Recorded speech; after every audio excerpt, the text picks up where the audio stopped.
Welcome to Obstacle Running Adventures. Over the last 7 years, we have consistently released weekly episodes focusing on obstacle course racing, running, and other adventures. You'll hear interviews, event recaps, conversations about our sport, quick news updates about happenings in our community. And now, here are your hosts, Standing on the corner, Michael Stefano and Caitlin Ritter. Hey guys, it's Michael Stefano. And Caitlin Ritter. And Caitlin, how was your weekend? It was good. We got up early this morning to run a local 5K that was 45 minutes away. Yeah, not as close as I thought it was. But then we went out to brunch, and it turned out it was a buffet. Yeah, all-you-could-eat buffet. And boy, did I probably break even. I don't think I went too hard, but I had a cannoli at the end, which was fun. And it's also going to be the Super Bowl, which is fun. The Super Bowl is happening right now. Yes, yeah, which I couldn't care less about, but it's a thing. But yeah, I got, not very fast, obviously, but I got 29.29. 29? Which feels pretty good. I finished at an all-out sprint, and I just can't breathe doing a 5K, though. I struggle with moderate to slow speed and breathing at the same time. Not good at that. Caitlin, give a shout out to our sponsors. Shout out MudGear. Use code ADVENTURE for 15% off your next MudGear purchase. And Caterpie. Use code OCRReport20 for 20% off your next Caterpie purchase. Nice. Said Caitlin without yawning. Nailed it. It is not the first episode of the month, so we're just going to shout out the $5+ Patreon supporters. Jason Dupree, Samantha Thompson, Dave Claxon, Bradley Keel, Charlotte Engelman, Aaron Grindstaff, Kenny West, 10 junk stripper poles. I forgot to reach out to her. Cheryl Miller. That's something different than last time, I think. Nope, I think that's what it was. Oh. Jessica Johnson, Nick Riker, Christopher Hoover, Kevin Gregory Jr., Evan Irick, Brent George, Wendell Lagash, Logan Nagel, Asa Coddington, Seth Renderconnect, and Laura and Stephen Ritter, and Hank and Arlene Stefano. Yes, thank you guys so much for the support. And to the OCR Report for being a great home for us on the internets. And to Will Hicks. The Podfather. Check it out over at theocrreport.com. Also our sponsored athletes. Javier Escobar, Kelly Sullivan, Ryan Brizolara, and Joshua Reed. Awesome. I'm going to start with some poll results. So Caitlin posted, do you intentionally spend daily time outside? So this is how you know Caitlin did this poll. Because there's some overlap with this. So 23% of people said no. 9% of people said 0 to 10 minutes, which 0 would be part of no. And then 10 minutes to 30 minutes, again, that overlap there. 18% of people said that. And 50% of people said at least 30 minutes a day. Good for you guys. I've started spending intentional time outside. That's why I asked. Yeah, good for you. Meme of the week, I found it, which means Caitlin has to describe it. Also, there's a little thing in the corner, and it looks like this is from On the Path Fitness and Nutrition, potentially. So it's a goose. And on the first panel, it's just the goose, and it says, me. Hey, you said you wanted to run a Spartan race with me. We can sign up now. And then it's the goose chasing somebody labeled my friends and family. Why are you running away? We're supposed to run together. Why aren't you even registered yet?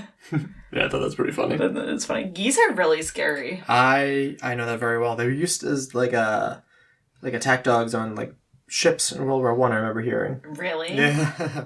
Don't mess with geese. Heading over to quick news, and it's not going to be so quick this time. A little spoiler there.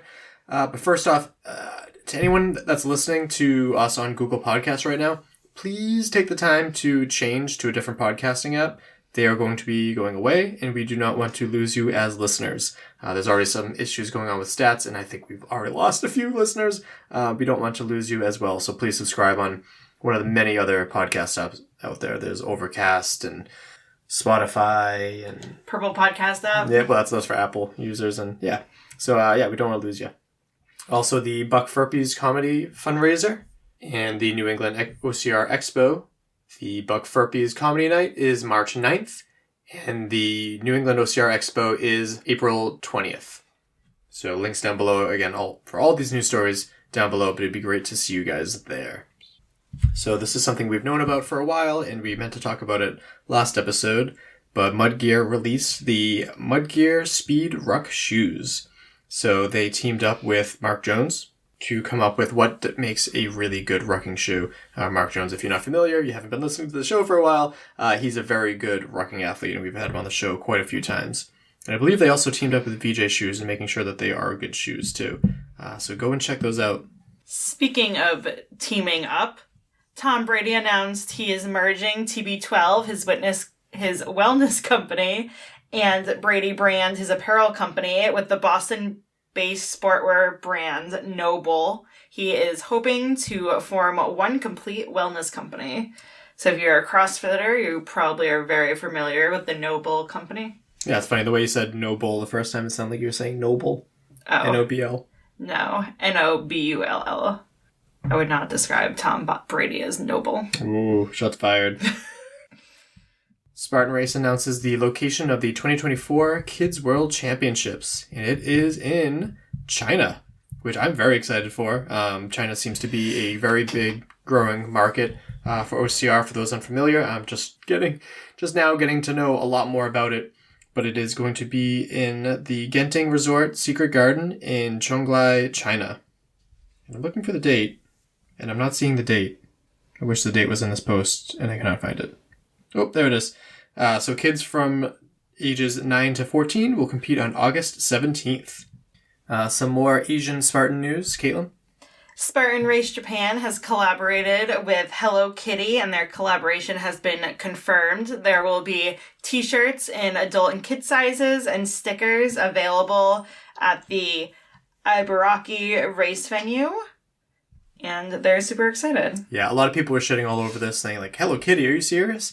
You may have no idea how big Hello Kitty is over there. This is a huge deal and pretty exciting. And you know what? I think that's pretty to get a Spartan sticker with Hello Kitty on it. That seems pretty awesome. Yeah, I wouldn't mind getting agree. something like that. But yeah, Hello Kitty is very big out there. More Spartan news. There's a lot of it. The new Spartan app went live. So the OCR report posted, the new app for Spartan is now live in the Apple App Store. The app is free to download with an option to purchase a subscription to Spartan Plus for additional features. Features of the app include purchase race tickets and manage tickets through the app, race day information, actually, race tickets, that's super convenient, alerts about new races and special events, obstacle-intensive training sessions with industry experts, training programs designed to help you PR. You can find the app by searching for Spartan Race. That actually sounds pretty good. I hope they don't mess that up. That sounds like a good idea there. Spartan explained that they are getting rid of the Unholy Grail. So this is a two-parter here, Caitlin. It looks like Spartan posted on Discord saying, unfortunately, there is no Unholy Grail for 2024. From our product team, Tough Mudder would like mudders to push themselves. Unfortunately, with the Unholy Grail, we have noticed some participants only doing the bare minimum to be able to get the Unholy Grail. This is not something we want participants to do, since we are about pushing ourselves outside our comfort zone and going beyond our limits. Having said that, we'll definitely reevaluate again for 2025. Yeah, now I'm of two minds of this. One, I think it was worded extremely poorly, which is kind of expected, unfortunately. But two, I can kind of get it if people are only just doing one lap. But at the same time, if they're only doing one lap, at least Spartan's making money from that. Just do it. Just let them do that. They're kind of cheating themselves if that's all they're doing. But I think the Unholy Grail is an incredible challenge to take on. Do you know what the Unholy Grail is? I know it's like you do World's Toughest Mudder. That's the Holy Grail. So you do everything but Worlds? No, the Unholy Grail is you do a regular Tough Mudder, you do Tough Mudder Infinity, and you do Toughest Mudder all in the same weekend. Oh. I believe. Someone can correct me if I'm wrong. They only offer that in very few locations, as you can imagine, but I believe Europe is one of the main ones there where they have all three events there. It's kind of annoying that they're getting rid of like that additional swag. I think the additional money that they would make from people signing up for events that they wouldn't naturally would more than make up for that, but I could be wrong. And then they followed up with it for a better worded explanation of this. It's a little wordy, but they posted again in Discord, to discontinue the Unholy Grail in 2024 was made and help disassociate from the initial message, which admittedly poor worded and used in the wrong context. Make no mistake, anyone that has earned the Unholy Grail has worked their ass off. There is simply no other way to get through that many miles for that many hours in a single weekend. There is no bare minimum involved. The reason we discontinued the Unholy Grail was that we ultimately felt it was providing an unfair incentive that forced racers to split their focus between going all out at toughest, including getting some proper rest in the lead up, and earning very cool rewards. Yeah, which I think is fair. It goes on for a while. Links down below to really read more about this. Jonathan Stern posted, "Many people go through programs. A significant amount of people get great results from programs. Fewer people get great results from a program and keep the momentum working in their favor over the course of years and decades. In episode 1 of Mind Body Revamp podcast, I touched on my own journey and the major goals for Mind Body Revamp clients." So he's starting a podcast. Congratulations to him. He's someone who we've mentioned in the show before from podiums, and I think he was very close to getting the green bib at World's Toughest Mudder. I remember him dancing. This next news story comes to us from the UK. Yes. Libby Joyce posted, Yep. "Since starting Spartan, I've always looked up to the elites and been inspired to be with them one day. To be asked to represent the UK as part of the Spartan elite team is a dream come true, and I still can't believe it happened." Yeah. We told Libby that we have our eye on her, and we've wanted to do an episode with her for a while, but things just haven't lined up, and I haven't had the time to reach out because there's only 52 weeks in a year, which may sound like a lot, but lots of things to talk about. So hopefully we'll have her on this year. We'll see how that goes. Hybrid Fitness Media posted, "In recent years, High Rocks events have been more prevalent in Europe and other parts of the world, with only a select few cities in America hosting races. This limited presence in America has heightened the anticipation for High Rocks expansion into Canada." Oh. So much more information. I highly recommend you go and check out. When I saw this, the first thing I thought about was I gotta tag Dave Claxton. I saw that he already liked it. But yeah, go listen to OFX? Thank you. I don't know how I blanked out on that. They did an episode on it because of course they did. Also, our thoughts go to Bethany, who was attacked by a dog, which is not that she's hurt or anything, but that's some bullshit and very, very annoying. Keep your dogs on leashes, people. There are sticking with High Rocks, there's a couple new world records that were broken. On Friday, Lauren Weeks broke the women's world record with a time of 58:03. And then on Saturday, the doubles women's world record was broken by Lauren Weeks and Lauren Griffiths. So congratulations to the Laurens. Oh, and the women's time combined was 54:17. Sydney Caroline posted, "Exciting news. I'm thrilled to announce my journey with a new athletics club, SK Vidar in Oslo in 2024. And here's the coolest part. SK Vidar has integrated OCR into the club." Very cool. Something that's not cool. Sometimes segues just don't work out. I can't do anything about it. Caitlin, you showed me this news story. I think it came out like a half hour before we started recording. Yes. Marathon world record holder Kelvin Kiptump tragically died alongside his coach in a road accident, and he was 24. He set the world record of 2 hours and 35 seconds at the Chicago Marathon. That is insane. And also the age of 24 is insanely young. Yes. So unfortunate about that. And then one more unfortunate news story, obviously not as bad as that, comes to us from Obstacle Racing Media. Spartan Race has recently made organizational changes, resulting in the departure of several key personnel. Garfield Griffiths, who has been a race director since March 2017. I should add to that's just with Spartan Race. He was with other companies long before that. Steve Hammond, who served as the course manager since 2015. And Gabe Steinberg, who I admittedly don't know as much about, but he was involved in volunteer and ambassador management since 2021. They have all been let go. He continues, "They certainly earned more than their salaries by representing the brand excellently, contributing to making your race day experience that much better. If you're part of the OCR community, it is likely you've had positive interactions with these men. We wish them well." And that is extremely unfortunate. Obviously, we had Garfield Griffiths on recently, so this isn't entirely unexpected, but still disappointing about this news. I hear a lot of people saying like, "Oh, I'm just open waiver, it doesn't affect me." I think these things I think these things are going to affect things more than you realize. There's so much more going on behind the scenes that we can't talk about, but things are happening. And there we go. And 5 secret links, go and check those down below. But that was a lot of news. Let's get to what this episode's all about. So she was mentioned in a couple interviews. We've read her name on the podiums quite a few times, and she recently joined the MudGear-Hannibal Race Pro Team. We had Sarah Grippi-Snyder on to talk about how she found the sport of OCR and hybrid racing, RV life, how it feels to be added to the aforementioned team, her mental performance coaching, and more. So let's get to Sarah. All right, so we'll start with your name and where you're from. Yeah, hi guys. I am Sarah Grippi-Snyder and originally from Pittsburgh, PA area, and just kind of living full RV life right now. Very cool. Starting off with a hard-hitting question. how important is it to have good grip strength with the word grip actually in your name? Well, my nickname was like Hippie Grippy for quite some time whenever I was in middle school and high school. And it's hilarious. When I used to play basketball in college, I actually couldn't palm the ball, and everybody used to make fun of me for that. But I think I can do it now. There you go. Awesome. Yeah. And you mentioned the RV life. Tell us how you kind of fell into that lifestyle. Yeah, I mean, the pandemic just kind of allowed it. I used to work as a personal trainer at a gym, and when the pandemic hit, that gym ended up closing down. The owner just didn't feel like paying the money out of pocket anymore. So then I decided to start focusing more on like my sports psychology degree, and I was building it while I was a personal trainer. But whenever you're consistently doing something else, it's kind of on the back burner. So a little bit of work here and there, but then my job ended up turning remote because nobody wanted to see me in person anymore. So I'm just sitting in a house, working on the laptop. And then my husband, same thing kind of happened to him. He still works at the same place that he is at now, but he was always working on a computer just in an office. And they ended up selling the building. And he knew that I kind of wanted to travel.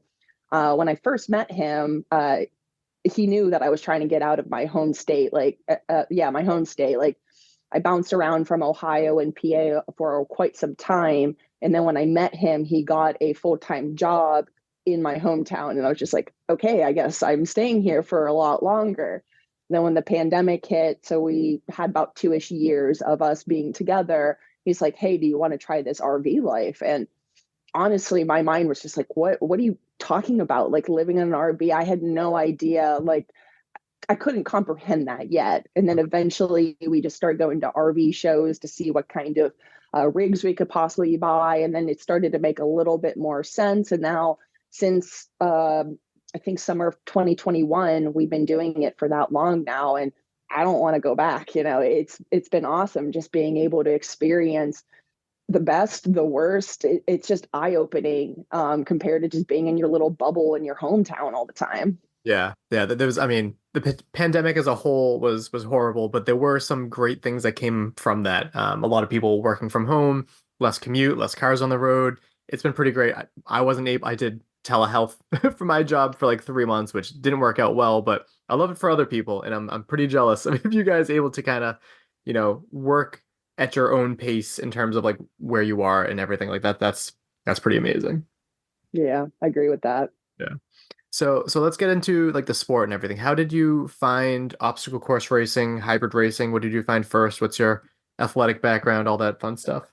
Yeah, so getting into OCR, quite random to be honest. I never really thought about doing anything endurance based, but I really like fitness. I don't really care what I'm doing. I just like to have a goal in mind in training. And, clearly I played basketball until my college years. So I had about 12 years under my belt. And then after that, working in the gym, I started doing CrossFit like really, really heavily. So about 4 years. But once again, when that pandemic hit, I had nothing else to really do. I was kind of dabbling in some like obstacle course training just because CrossFit, clearly you have to do like the pegboard and then muscle ups. I was building strength and grip that way, but I still was really just a CrossFit athlete. And then when the pandemic hit, I was like, crap, I think the world wants me to go outside and, use, dirt and sandbags as my weights compared to, clearly normal weights. So naturally, it kind of fell into place because also my husband, he dabbled a little bit in those races. So before I even met him, I signed up for a Tough Mudder with my friends, just, a nice little fun run. And he was actually visiting the area. He didn't have the full-time job yet. And I was talking to my friend about it. And she's like, we're discussing our plan. He goes, oh, I guess I'll see you there. And I was like, what do you mean? He goes, I signed up with it with my family and friends. So Nice. Then we ended up just, combining our teams together. And it was just a blast. I realized that the stuff that, doing these things, I mean, it was hard, but I'm one of those people, whenever things get challenging, I can see how I can improve in it. No matter what it is, like, I feel like I just need to be, kind of the trial and error. You have to fail first to be able to succeed later. So after being able to, running for long distance, that's not my jam. I'm not great at that. It's usually short sprints, and then, the person blows his whistle at the referee, I meant to say, and then I get to break for a short portion of time. Like that used to be my jam. So it kind of fell into place when we got to randomly do a race together. I was like, I kind of want to do this more often. And then we started to figure out, how to sign up for more races and how to do it. And then it naturally just fell into the whole like pandemic portion as well. So, just great timing, honestly. Yeah. I mean, OCR is all about working on your weaknesses. So that's a good mentality to have of like identifying what can be improved upon. You mentioned CrossFit, which is obviously shows a lot of similarities in sport in terms of like grip strength and body awareness and all that. Stealing a question of Evan's playbook, how do you think that your history with like basketball kind of played into getting into the sport? Yeah. So something I do a little bit with my coaching, I do a lot with myself as well. How can you use items of education that you already know and place it in an area that you don't? So basically for basketball, I have to do a lot of like cutting and weaving.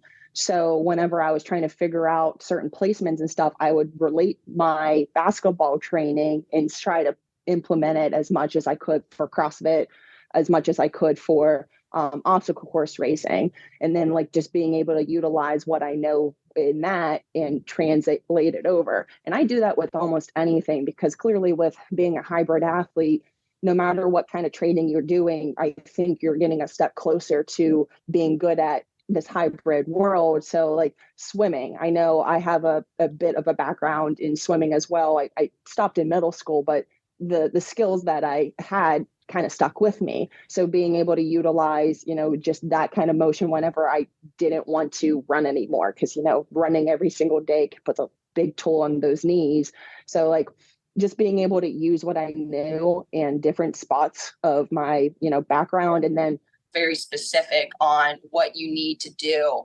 And a lot of the movements, like if you ever see any sports specific training, it kind of looks silly in the gym. It's just like, what are they doing? These little tiny hop motions, like these very specific lifting. Like, I think that tedious kind of work is where most people kind of fail to realize, like during this functional fitness, you're using your body the whole entire time from your head to your toe, but you're not using this little muscle in your bicep anymore. You're not using these little muscles in your quad anymore. And I think that's why all those injuries really occur. So like being able to understand plyometrics, and that's where the mindset kind of comes in too, because plyometrics can be scary with all the jumping and kind of bouncing on one single leg. So I would do like comparisons with my kids. I apologize, I'm rambling a little bit, but this is what excites me. Yeah. So like I would try to get my kids to jump on a box that they haven't, over the 30-inch. And I would place it, and let's say I put plates on it instead. That seemed terrifying to them because they're like, holy cow, like this is really, really high. And I was like, actually, it's not, it's a perspective. And then I actually put the box right next to it, and they realized it was exactly 30 inches. They thought it was higher just because it didn't say 30 inches. And then right after I got that perspective in their mind and they realized they were just all in their head, clearly they were able to clear it because they did it in the past. So like I just kind of put everything together, and I think awareness is everything, where you can just take pieces of your life and what's going on with you and just being able to relate it to what's going on. And it might not make sense in the beginning, but like I hear things from movies and I'll take that small little piece of whatever it is and apply it to my fitness. And it could have been a romantic movie and they were having a conversation about who knows what, maybe breaking up or something. And I was just like, I can put this in my training, I like that. Definitely want to get back to the training in a little bit, but I want to hear about after you ran your first Tough Mudder, which is not known as like a competitive event, more of like a fun, family thing to take on, although they do have their endurance series. What was your race exposure after the Tough Mudder? Like, did you get into Spartan, Savage being over here on the East Coast? What was next for you? My next race was actually OCR World Championships. Oh, awesome. What year was this then? It was right after the pandemic, so 2021. It was the first race in Vermont. That's right. Yep. Yeah, which was awesome because that was our very first official, like we finally sold our house and it was our official full-time, like can't have a home anymore. We were RVing in Vermont, which was amazing because we showed up a month or so early and it was just like a 30-minute drive over.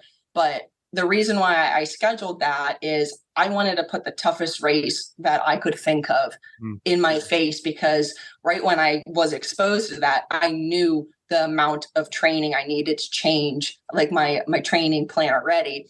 And the stuff I was doing in CrossFit was fine, but man, oh man, like the constant moving obstacles and like the downhill running and all that, like that did not cross my mind until I did that race. And now that I've put that on my schedule in the beginning, I think I waited until Jacksonville, Florida, which was Spartan. So like the year after that, I think I stayed on the whole age group Spartan series, and Spartans are all over the world. So traveling and going to them, it was very easy to do that. So the next year after that, it was Spartan after Spartan after Spartan after Spartan.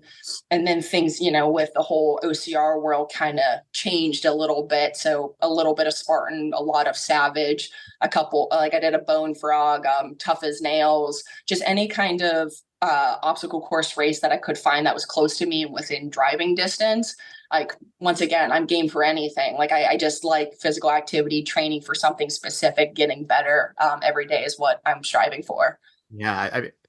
OCRWC is not for the faint of heart. I'm thinking, 2021, Valkyrie, Canyon, Yeah. Gibbons, like there were some difficult obstacles there. How did that event go for you in particular? Because with the mandatory obstacle completion, everything like that can be a tough wall to run into. Yeah, I think I was out there for 8 hours. Yeah, got stopped at a couple obstacles, was able to make it through. Just, try after try after try. I'm one of those people where I'm not going to quit until my time's run out. I don't care if, of course you want to win, but ultimately, like I keep saying, I just want to get better every single day. So like if I don't win a race or podium, I look at what happened in the past and possibly at that race is like, well, I did better than I did last time. Like that's good enough for me. And of course, just figuring out what I did wrong in the beginning, I just use that as feedback for my next race. So I can't, what was it? Gibbon. Yeah. The one where you had to put the pegs, and that one still, I struggle on something like that. But, I remember chicken winging the crap out of it and being completely bruised up. And I remember like knowing that Tough Mudders and Spartans had water stations. This race had one water station at the top of the mountain and one at the Valkyrie, I think. Yeah. So yep. I guzzled water whenever I finally, because I was out there for probably a good 4-ish hours before I got water. And I was just, I asked them for the hose. I asked for the cups, did my race again, eventually went all the way down to the bottom again. I can't remember what it's called. I think it might be Valkyrie, where it's the rings that go up and then back down. Yes. Yep. That one, I officially tore my hands, and I didn't know about the rules where if you injure yourself and you want medical help, you're technically out of the race. So I went over and I was like, hey, can I cut the skin off or whatever? And they were like, sorry, we can't do that. And I was like, all right, well, I'm going to just do this bloody then, because I'm not going to quit. So eventually I did that one a couple of times. Hands were a bloody mess for a while, finally got to Canyon, and I did make it through Canyon, but I think I did every single technique under the sun, where I think eventually, I don't know what the technique's called, but you put your leg over your hand and then you kind of bring it over. Like figure 4 or something. I think that's figure 4. Yeah, that's what it is. That one allowed me, because I'm tall. Like I'm a very tall girl compared to all these other girls that run here. So, I mean, there's of course some that are my height as well, but you don't see that very often. So I'm like, I didn't have the strength yet to keep my core up. So that figure 4 really helped. And then eventually I was able to just kind of muscle myself up to the end. But I actually got kicked off of Urban Sky because it was so late in the day that they had to shut the course down. Oh, so I was close. It was about, Urban Sky, one other ring obstacle, Ricochet. and then then the A-frame, and then I would have been done.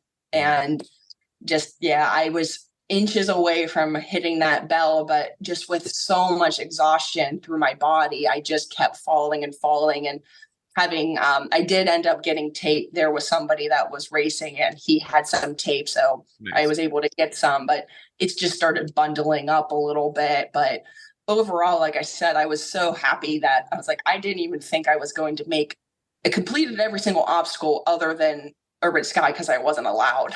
Right.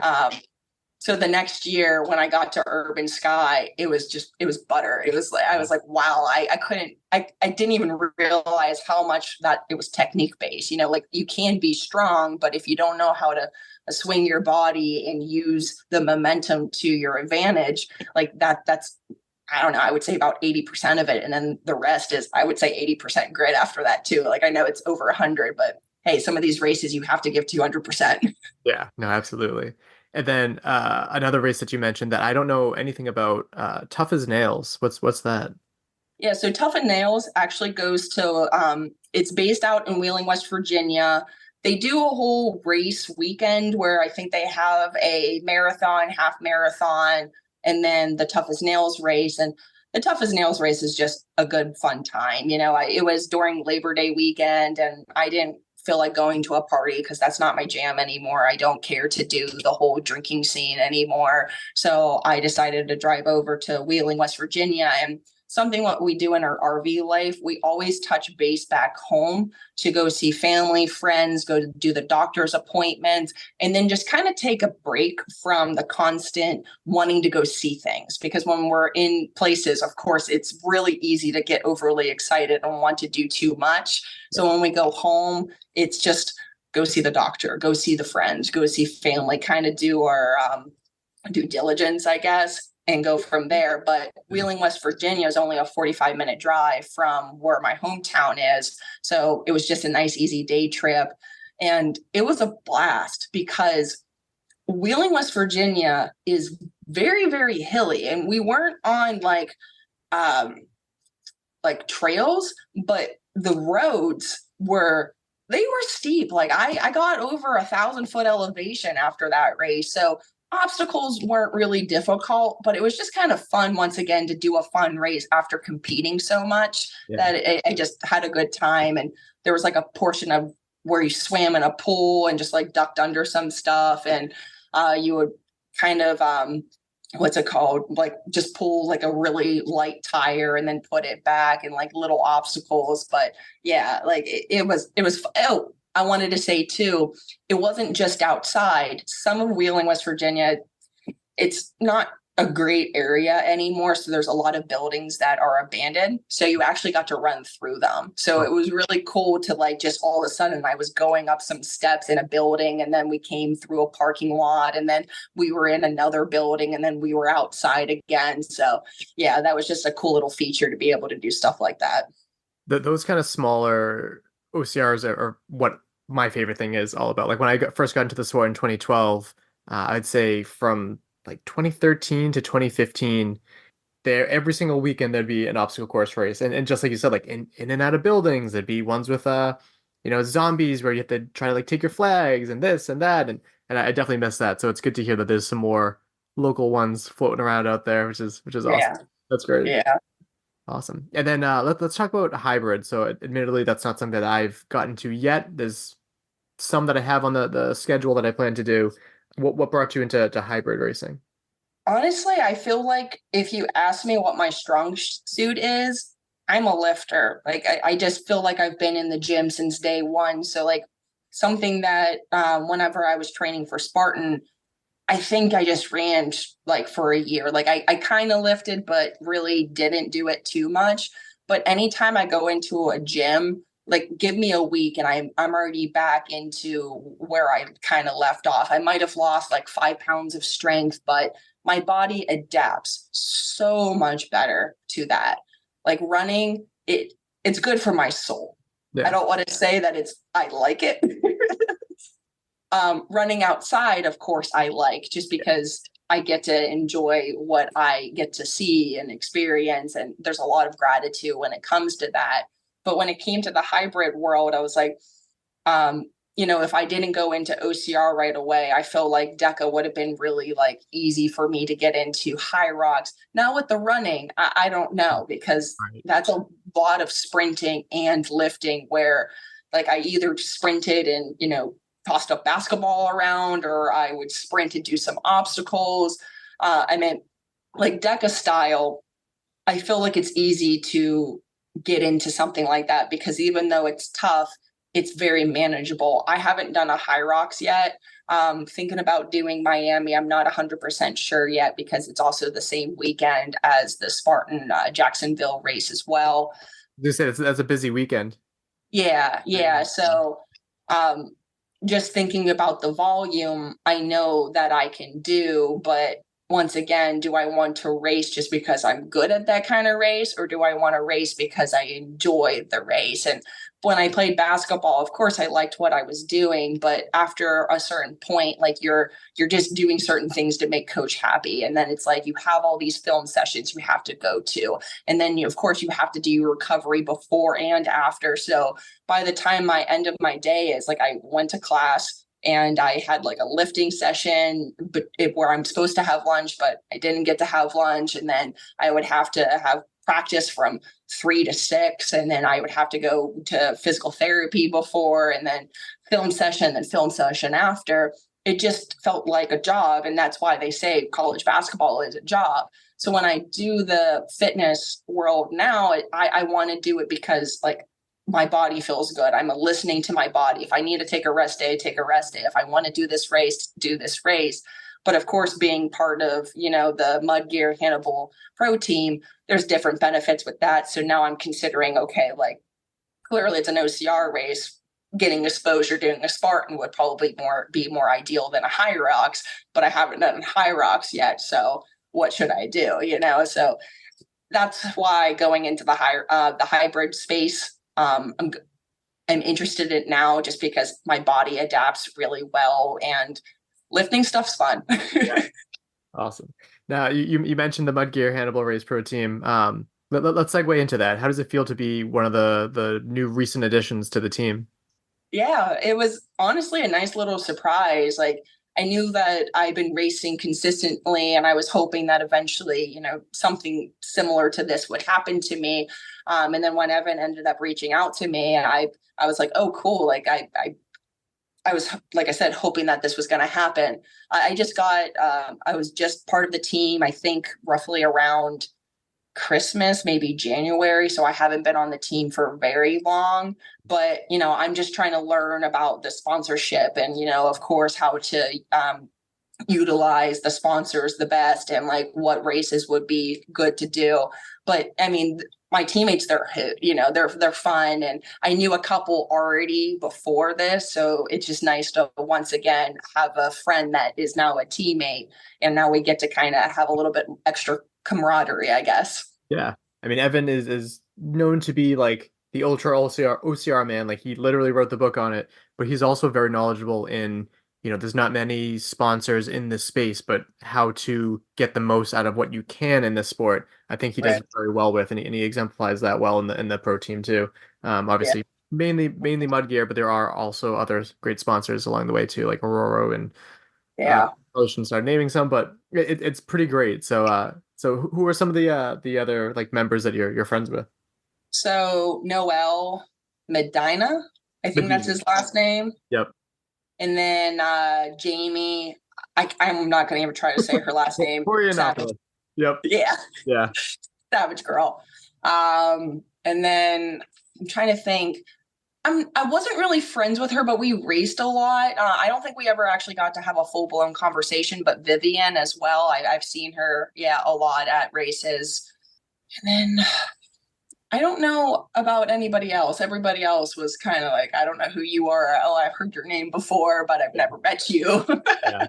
I was really excited to see when he released like the new additions to the team. You mentioned a bunch there, but also like Josh Fiore, who I'm good friends with up here. Lots of good additions to the team, because last year the team was pretty good too, but a lot of the members weren't racing, and so it's like, I can't really have too many of you on because you're not really doing much. But Yeah. seeing that you were added, and Vivian I've heard a lot of, Jamie I've had on the show before. It's gonna be exciting to have like that kind of camaraderie and even more team focused camaraderie in the sport now too. Yeah, I totally agree. And yeah, it's just fun seeing everybody. Like when Noel, it was funny because, the OCR series not OCR series, but there's a lot of OCR races in Florida around January and February. And he's from Florida, and we were showing up at all the same races, and he kept popping his head. I was like, "You following me?" I was like, "I think you guys are following me." So it was awesome. And then eventually he went to a couple of the Georgia races too. And then after that, we kind of like lost touch on seeing each other all the time. He's also known as he's the sweat check guy, right? Yeah. It keeps you accountable. That's for sure. I knew of those stories of him before I actually knew his real name, which was pretty funny. So Yeah. So in doing Spartan Race, you never, I'm trying to think, did you ever do Spartan Race when they had burpees still, or did they do away with burpees by the time you joined? Yeah, 2022, there was still burpees. So I remember because one of my first races, I think I got docked a couple points, and I just wanted to make sure like what was wrong with my burpees. And then after I asked the question, everything was fine.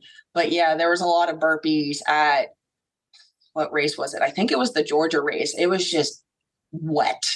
Yeah. Everything was wet. So even though you were like doing the obstacle just fine, a small little mess up, just you fell. And then when you do the burpees, your hands got more wet. And then you had another obstacle right off the bat. So I think at the end, there was like 3, I think it was like the multi-rig, Olympus. I'm just going to say Bender. I don't know what other upper grip one, but it was back to back to back. Yeah. And I remember burpees. Yeah. Burpees. So that was a hard finish because you could see the finish line right there. Yeah. Those final gauntlets can be really difficult.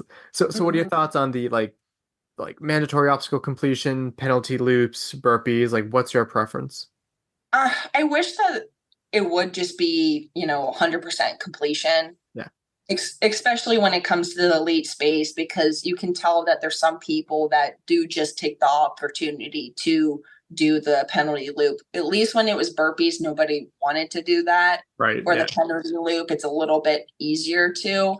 I'm reflecting a little bit on it and seeing a different perspective because I have a new situation going on with me. I'm kind of having an arm issue right now. I'm getting some things figured out with a doctor, and that's also why I'm dancing around. Do I do a high rocks or I do the Jacksonville race right now?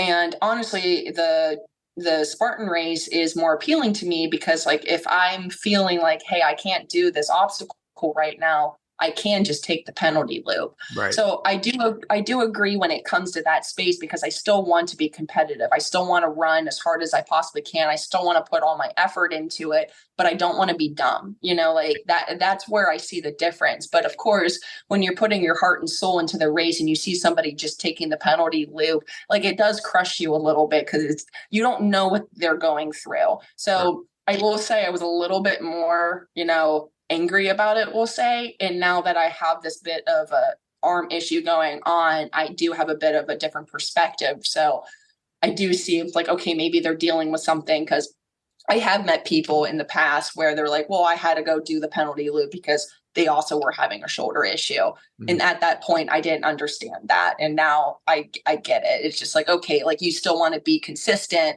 but you can't do so much. So that's kind of my new perspective, I guess. That's fair.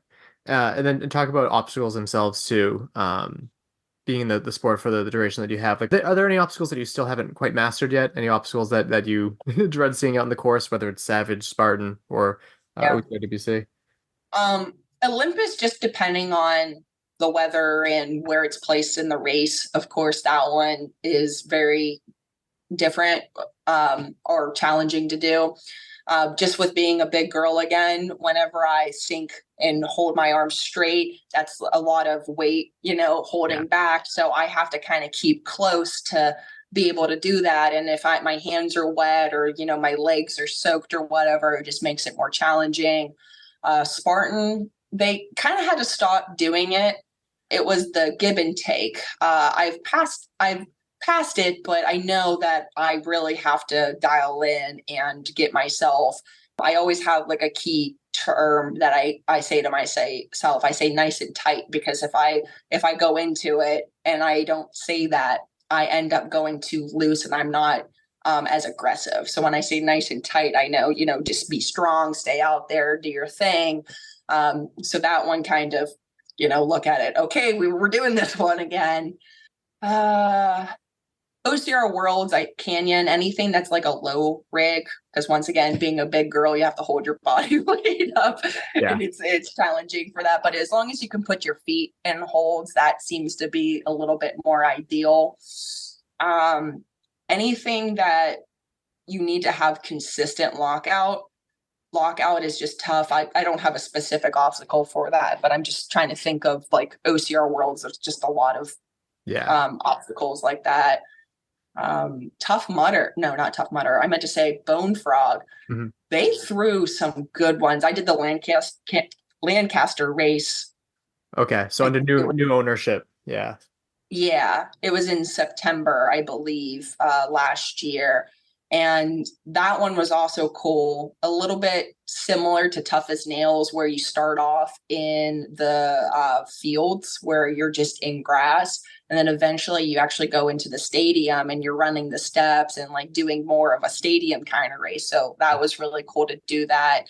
There was just a couple obstacles that actually the last Savage race, some of the Bone Frog, they appeared in Bone Frog. They were doing like a little bit of a collaboration. Yes. Yep. And there was, I can't remember what it's called, but it's just a hurdle with tires on it. And Rolling Thunder. Rolling Thunder. Thank you. Yes. So many venues that it starts to get confusing. Oh, yeah. Rolling Thunder. It was the first obstacle at Bone Frog. And you just think, oh, it's a hurdle. I remember I just jumped my body up, completely rolled back. I was like, oh, this is not as easy as you think. Yeah. You really got to launch yourself over there. So the tires, once again, that momentum helps you.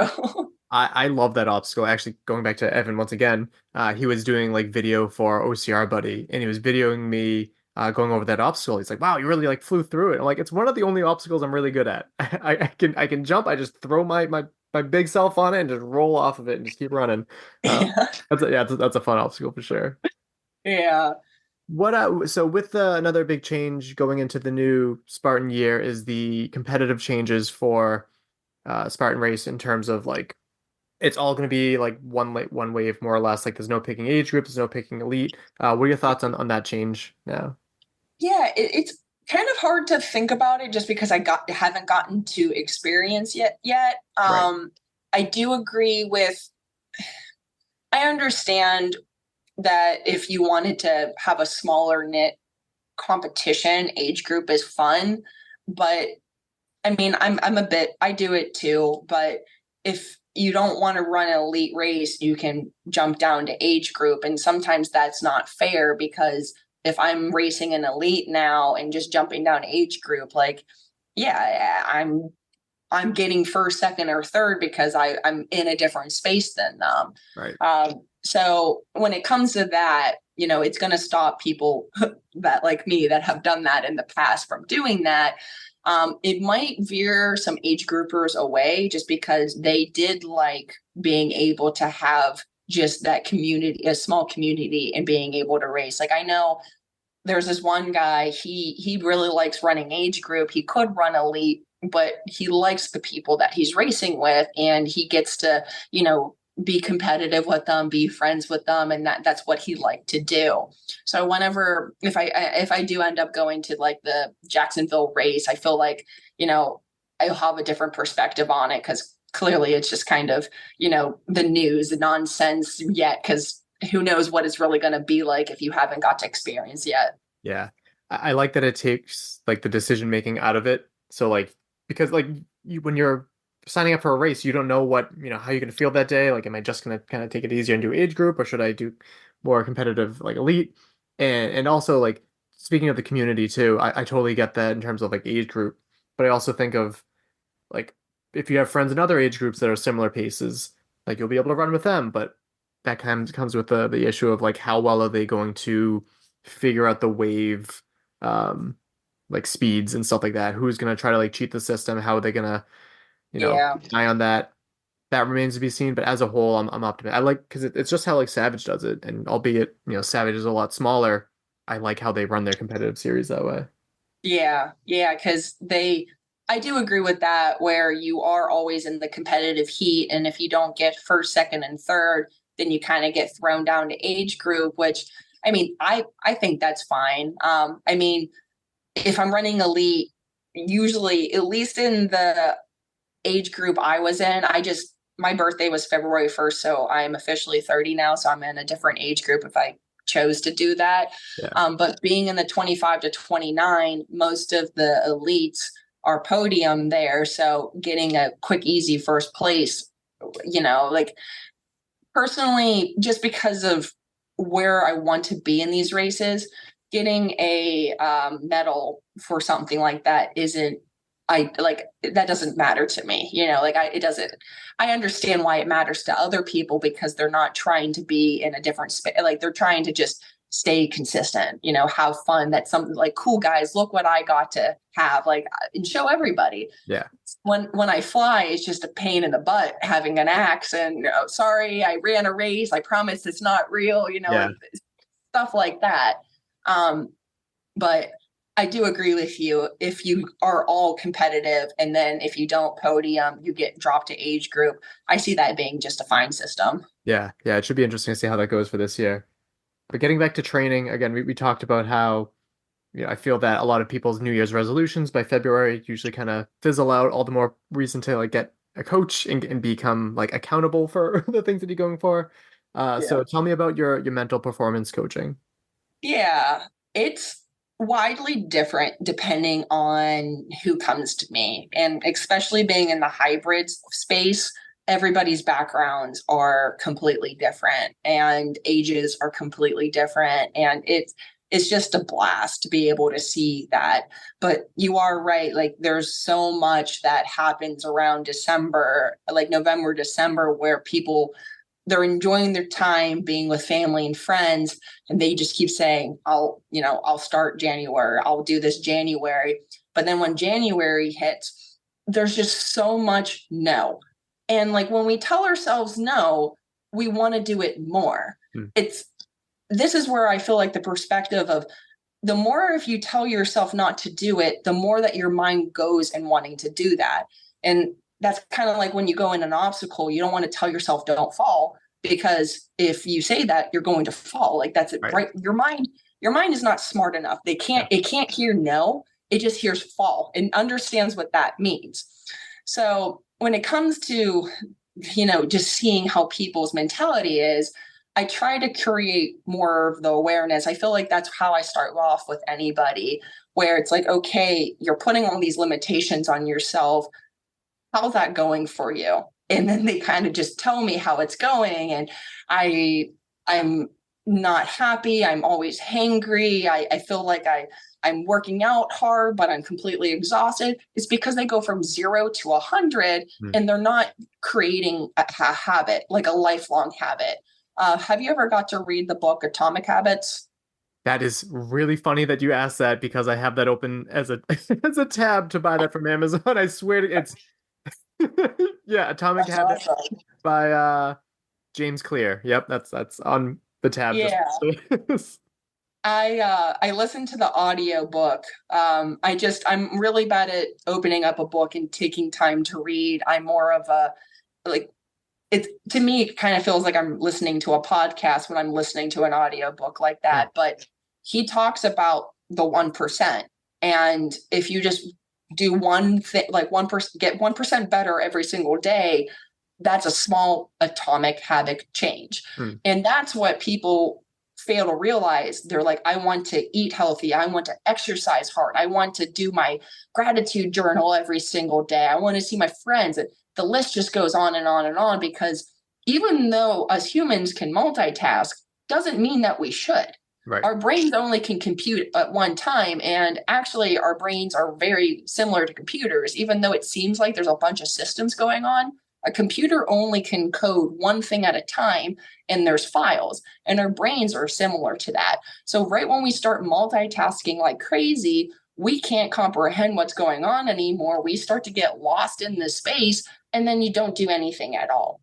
So when it comes to the 1%, 1% could be you never made your bed in the morning, and now you do. That is one small change. I don't like opening up a book and reading it, so I put it by my nightstand, and eventually I might open it up and read a page. Like those are the small 1% that it will actually end up changing. So when it comes to this time, working my butt off, working with all these people because they're trying to figure out how to be better. And it's always physical. I got to get better at running. I got to get better at obstacles. I got to get better at lifting. I was like, I think you need a better perspective. Yeah. And that's where once you finally open up their eyes on don't do more, it's like the whole don't work harder, work smarter, and that's where I think the new year kind of starts. And I still do this kind of work later on in the year, but it's very heavy right now. Yeah, no, I'm sure. I always have the perspective of I don't set New Year's resolutions. I set goals for the new year. That way it's not something that once you fail, like, oh, like thrown in the towel, like, no, like there's still ways to go about this. And I just feel like so many people give up when there's resolutions on, it has to be January 1st. It can't be February 1st. It can't be February. I'll start Monday. Yes. Yeah.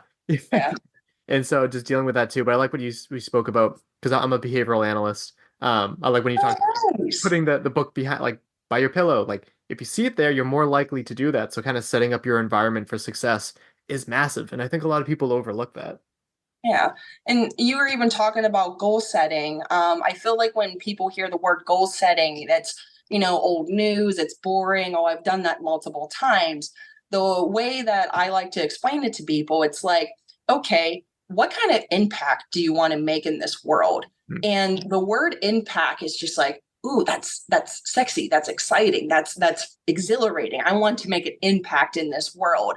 And something too, kind of just some of the work that I like to do, I open them up by showing what kind of impact has other people done to make your life easier. And you kind of open up that space to see what happens in how other people helped you. And then eventually you change it on to them. It's like, okay, what kind of impact did you do to others? So it kind of shows like what other people did for them, what they could do for other people. And then the whole setting goals, I mean, that's what they're doing, but now they're looking at impact. And that's why I keep saying perspective and awareness. And I feel like we can nerd out on this because I didn't know you were a behavior analyst. Yeah. I was going to keep quiet about that. I'm like, oh no, it has to come out. But yeah, it's super exciting to me. And while I'm very good at like monitoring my own behavior, because I feel like if you are not growing in some capacity, you are dying. So like I need to keep finding something to better myself by like, I don't know, like I have something like go to bed at a certain time, because if I don't have that, like I'm a night owl. I'll stay up as late as I want. I'll go to bed at like 2. I love being up at night, but you know what? It sucks for the next day, and I have to remember that. And yeah, and for goals too, obviously we're thinking more in a athletic perspective now too, but it can always be like trying new things. Like, oh, I'm gonna try like a new food. Like that's an exciting goal. Like mix that in with the more difficult fitness goals, and yeah.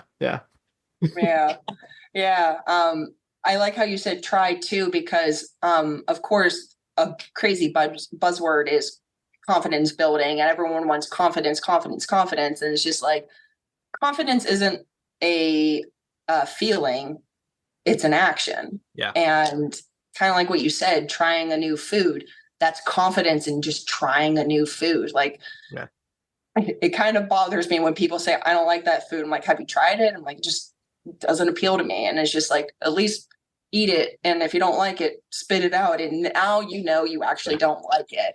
But anyways, yeah, just the ability to be able to try, that's the action of building confidence. It's not, I want to feel it one day. Like, you're never going to feel it. Like, that's not how that works. No. Yeah. Just like, it feels very similar, like with motivation stuff. Like sometimes you just have to like get going in order to kind of to start getting it rolling, and instead of like, oh, like I'm going to wake up and I'm going to be motivated. Like, it's kind of, Doesn't work like that. Sometimes. Yeah. No, I'd love to wake up motivated too. It's not the way things work. Yeah. Motivation's, I don't want to say it's BS, but like you said, like most of the time, like I'm a night out too. I feel like we're almost the same person. And I've been getting up at like 4 or 5 a.m. because I know that's what I need. And one of the things that's challenging is trying to train and also have a business. So one of the things that I was having trouble with is getting up in the morning, being able to get my workout in, and also be able to work. It was like I either got up around 8 or 9, worked out, and then by the time I could work on my business, like I'm married, like I should probably hang out with my husband sometimes. He was done with work. He's like, okay, let's go explore the town. And being in RV life, I'm like, okay, let's go. So if I did not wake up early, I had to choose, do I want to train or do I want to work? And just changing that perspective of, if you get up early, like, so kind of like what I said before, like if you don't want to do something, make it sexy, make it exciting. So waking up early, of course, is not my jam, but getting my exercise in and actually being able to work out and feeling accomplished at my day, that's sexy to me. So like that's been working out for a long time. And every morning when I'm just like, oh, I don't want to right now, I think of that and I keep moving on. Yeah, absolutely. So many people you hear like, oh, I don't feel like running. Like, oh, okay, just run a mile then. And then usually you'll probably run more. But like, again, like setting up the environment too. I work late until all the stuff with my promotion goes through and I can be a supervisor. I get back home around like 6:30 to 7 o'clock at night after being gone for all day. And it's dark out now. Things are getting better with the time changes, but it sucks. And so I need to, as soon as I get home, change into workout clothes. Well, I'm not going to go to bed in workout clothes. I'm in workout clothes. I might as well do the thing now. Right. Yeah. Exactly. Absolutely. So with the mental performance coaching, I also noticed that you released an ebook. How exciting was it to kind of put everything into like it's ebook, but like almost like a physical manifestation of like all of the things? Like how rewarding did it feel to finish that? Yeah. Well, first off, I'm in the process of getting a paperback on Amazon. I'm just waiting for some finalization. It took a while because when I made it, I just made it from like a Word document, and Amazon has a lot of things that are no-nos that I had to change, like bleeding lines and stuff. So I'm in the process of that. But yeah, eventually it's going to be a paperback, and it's still going to be an ebook as well. You can purchase it in that way. But the way that I kind of built that, I mean, yes, it was really exciting. When I originally started my company, I used to work with people with just kind of strictly worksheets. So before I even had any clients, this is where the night owl came into me, where I was a personal trainer from, the morning, kind of had a massive lunch gap, and then I was working at night, and then I would go sit on my laptop and I would just create these worksheets. So I have like over 100 something worksheets that I created.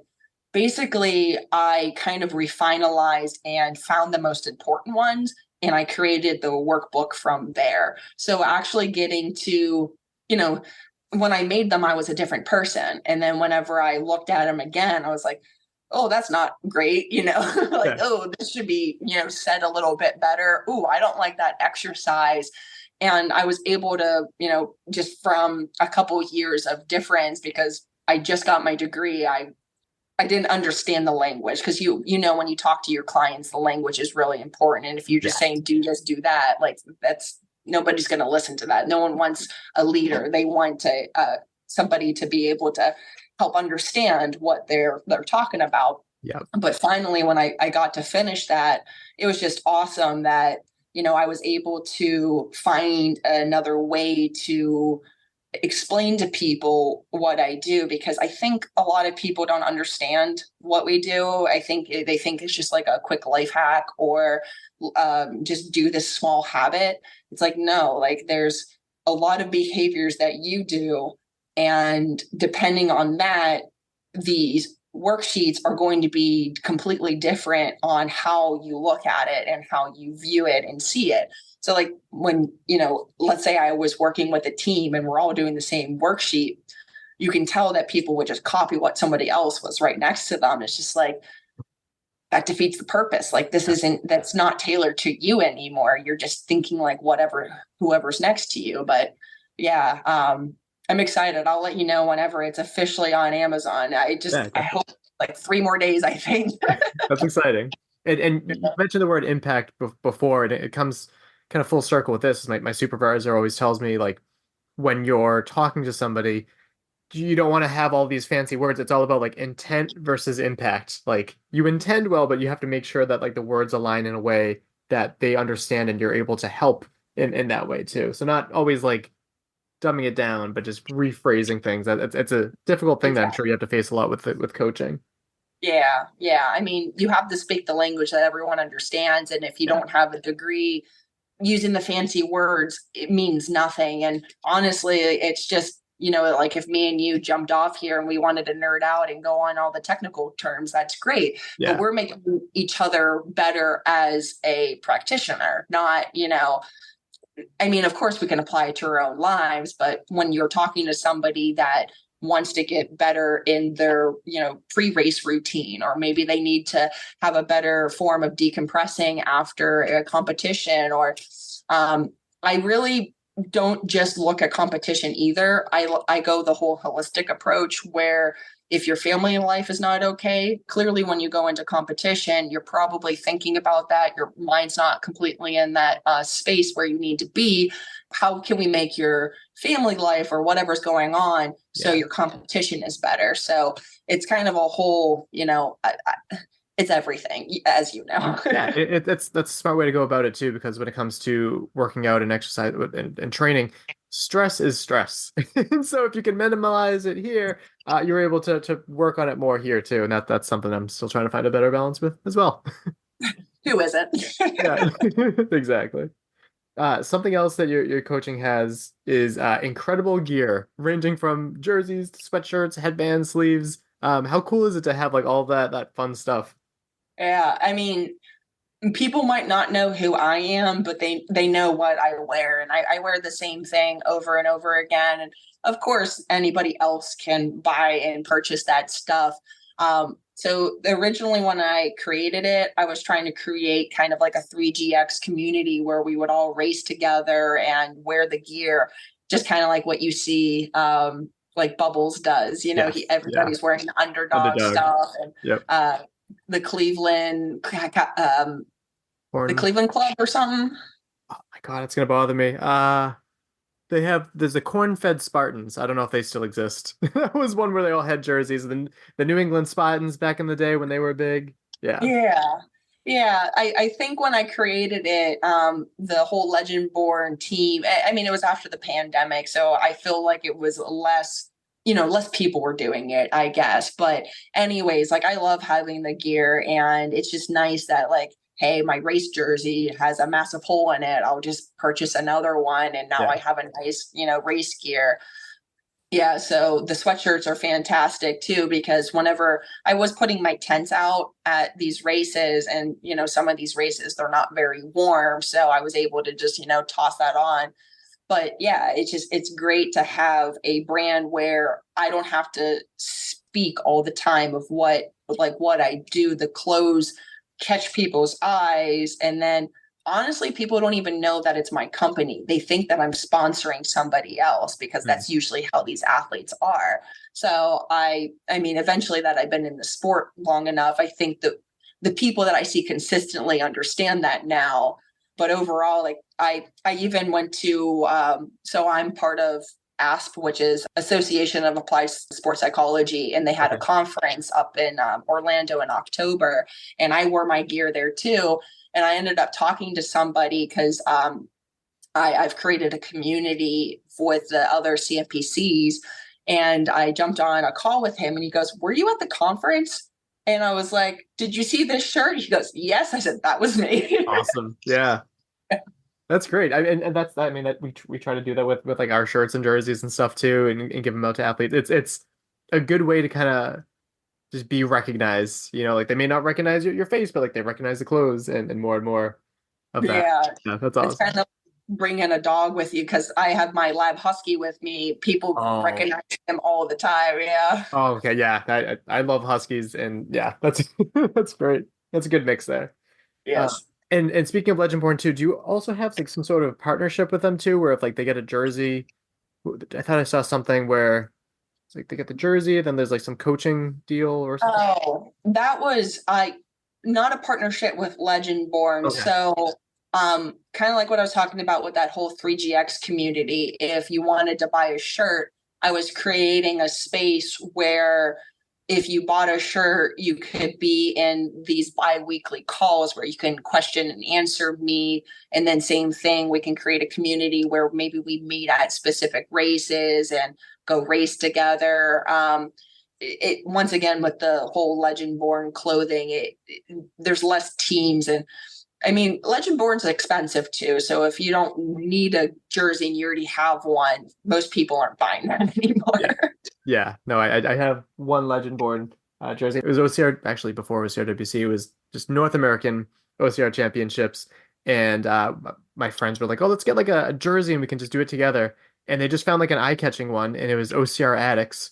Before we even realized like they're an actual team, and so I have an OCR Addicts jersey years before I ever interviewed them and stuff. And it was very funny, and all the more reason to like have your brand up there. That's smart. Yeah, that's cool. Yeah. Most of the time I know that Legendborn has headbands, but before I even did Legendborn, I reached out to bands to create headbands. So most of the time I do pass those out, sometimes free, sometimes like, if you buy this, you'll get one of those, but those are a little bit more active. So, hey, if I ever get to meet you, I'll throw you a headband. Yeah, definitely. That'd be awesome.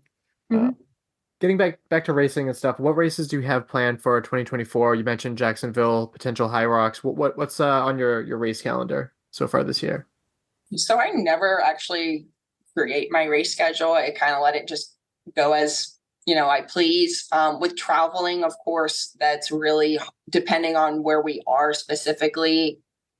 We travel, I guess, right, for the races. So last year, I ended up only staying on the East Coast. We were really in Florida. We were in a lot of Georgia, North Carolina, and then I was home for 4-ish, 5 months. So I'm really, really eager to go out west, and that's our plan this time. So depending on RV journeys and plans, I was going to find races as I go there. Because one of the things got hard when I started the RV life, the point was to follow the Spartan races because I was able to make money at any race. And even though I wasn't, consistently podiuming yet, that was the goal. And then after 2022 hit, they're like, "Oh, never mind. We're doing a series instead." So that really just changed everything. So now I ended up flying to a lot of places, and it just wasn't as ideal, and it started becoming stressful. And I remember flying to the Savage race in Texas, and I didn't need to bag check, but sometimes they make you bag check. Well, then they ended up kicking us off our flight. I didn't get there till 10 o'clock. Delta closed their customer service, so I couldn't get my bag. And I was like, all my race gear's in there. So I literally called REI and begged them to stay open a half hour before, because I'm like, I just need shoes. Like I kind of always wear shorts and a t-shirt. I was like, I can race in this, no big deal. I just need shoes because it's a mud race. And just that kind of headache, I felt so bad because my husband you should have seen him just trying to figure it out. And I just was like, these races shouldn't be stressful like this, we are doing this because we like them. Like if I wanted to be stressed like that again, I'll go play college basketball again. Like that's where my head was at that point. Yeah. So I'm going to be in Florida. I'm going to be in Georgia, North Carolina. So I'm going to be following races roughly around there. And then I'm probably going to pick up some local stuff. Like, clearly I ended up doing Tough as Nails, Bone Frog being in Lancaster. My brother lives in Jersey City, so I ended up just staying with him for a little bit. Still a bit of a drive, but still, it was a day trip for us. So doing stuff like that is really widely appealing. And then, of course, being on the pro team, they've talked about flying us into, I think Casey Challenge is one of our sponsors, and the Hannibal race, of course. Yeah. That's awesome. Good. And then you, again, one more question about the RV, because this stuff fascinates me.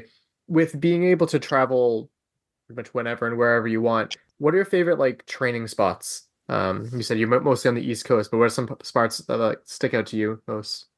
So that's really fun, getting to find the training spaces. We do a lot of research before we touch base. Been to a million gyms, I swear, so many gyms. But one of my favorites actually is called CrossFit St. Augustine. The place is great, but it's just the community there. They are stellar people. We just really, we went again this year. We didn't even have to be in St. Augustine at that time. And we're we're going to come just visit this gym.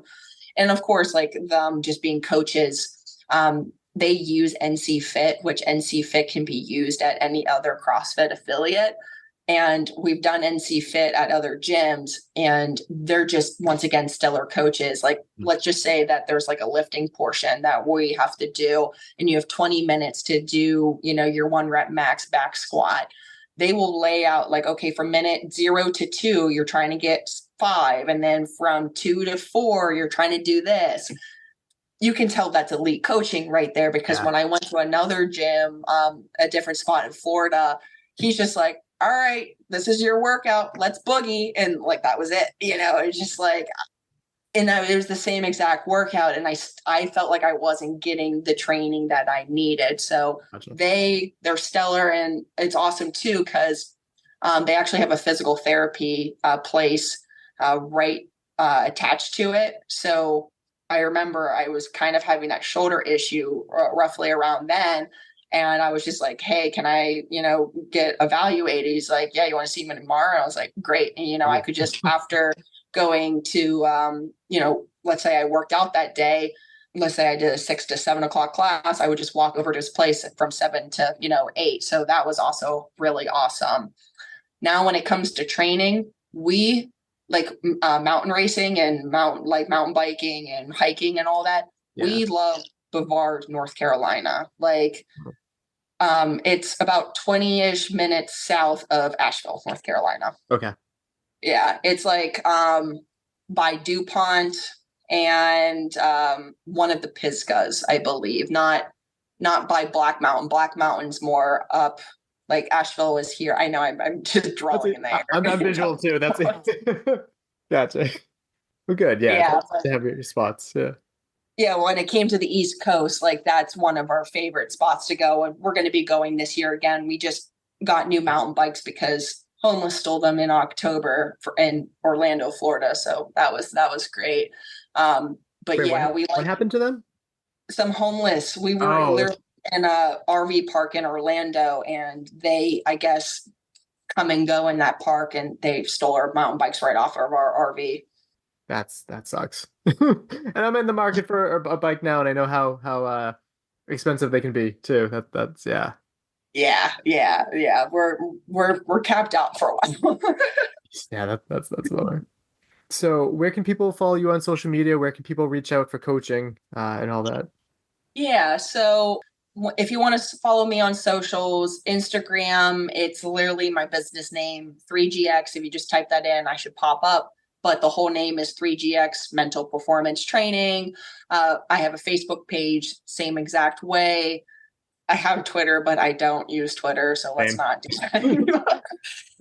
My website is just 3gx.com. So if you want to go there, I have a book with me now section that you can just go in there. If you haven't worked with me, you can either ask me questions for a 15-minute call.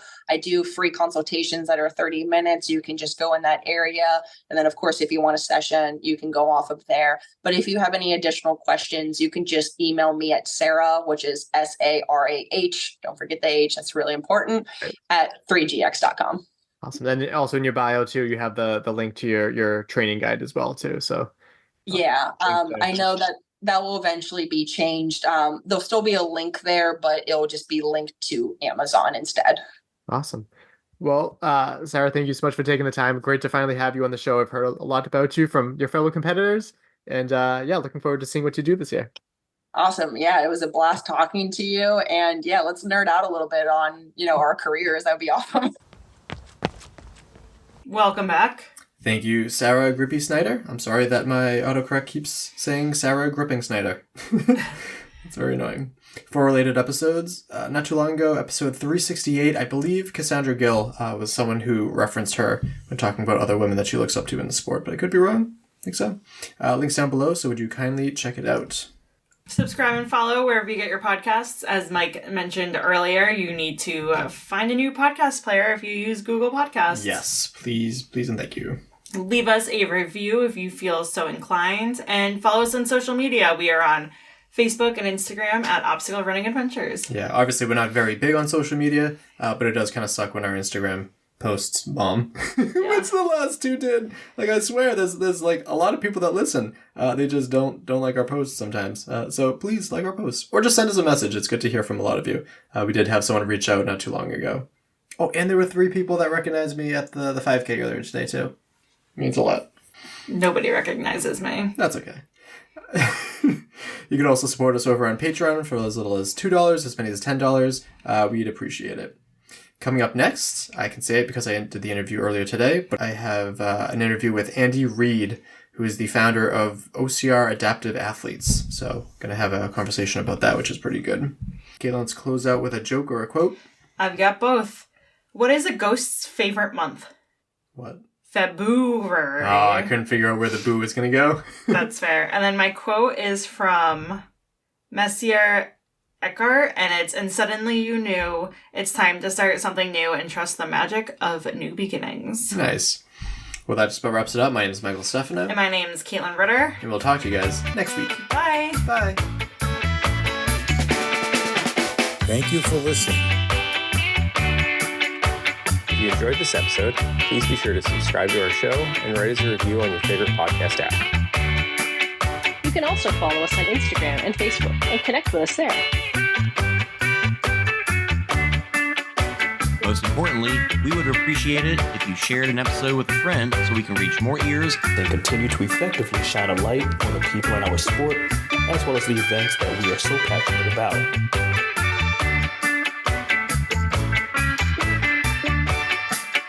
Our intro song is Streaker by Straight Up, and our outro music is Iron Call by The Best.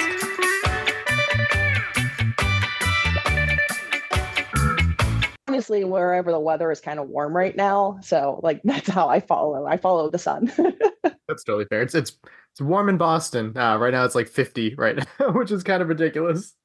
But starting off with the first, it's like 80 degrees here right now.